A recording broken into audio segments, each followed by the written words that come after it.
Hello, beautiful humans.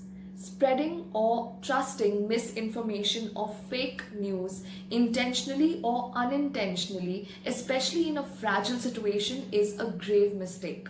It not only diverts us from focusing on the real issue, but it also costs lives. Here are some tools for us to identify and verify the original source and authenticity of content, especially the UGC, which is user generated content on YouTube, Twitter, and Instagram.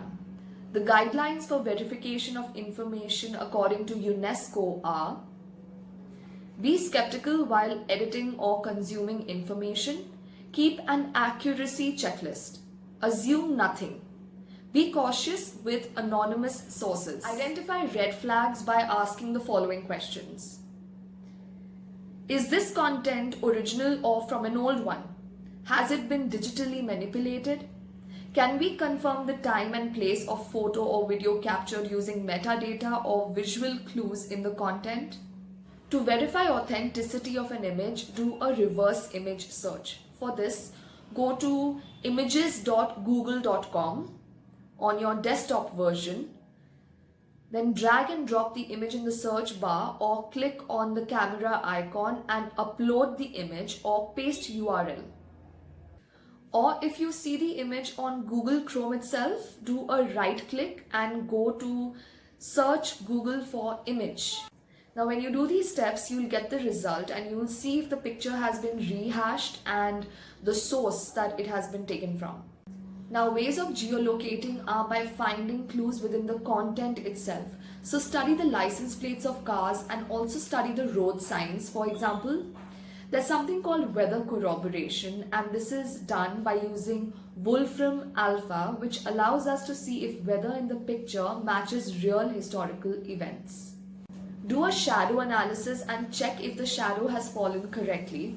There's something called image forensics or Photoshop detection, and UNESCO has recommended forensically, photo forensics, and EasyTrue to check for manipulation. To verify a video, there are two ways. One is by going on Amnesty International's YouTube data viewer. So here you enter the URL of the video and you get the details and the thumbnails of the video. So each thumbnail has a reverse image check. So as I mentioned before, you can go ahead and do a reverse image check on each of the thumbnails. Similar to Amnesty International's YouTube data viewer, there are two others, that is InVid and NewsCheck. Again, all of these have been recommended by UNESCO. The second way is by taking a screenshot from the video itself and then doing a reverse image check on that screenshot.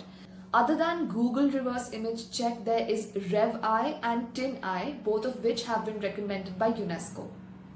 Now coming to Twitter, Africa Check is a fact-checking organization. According to their guide on how to verify a Twitter account, they say use Follow Me, which is FOLLER.me, which gathers real-time data about topics, mentions, hashtags, followers, and location of the profile, so you can see who is a human or a bot.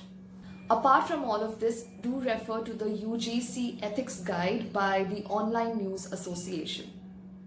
In light of the farmers' protest movement, I hope these measures help us propel it in the right direction.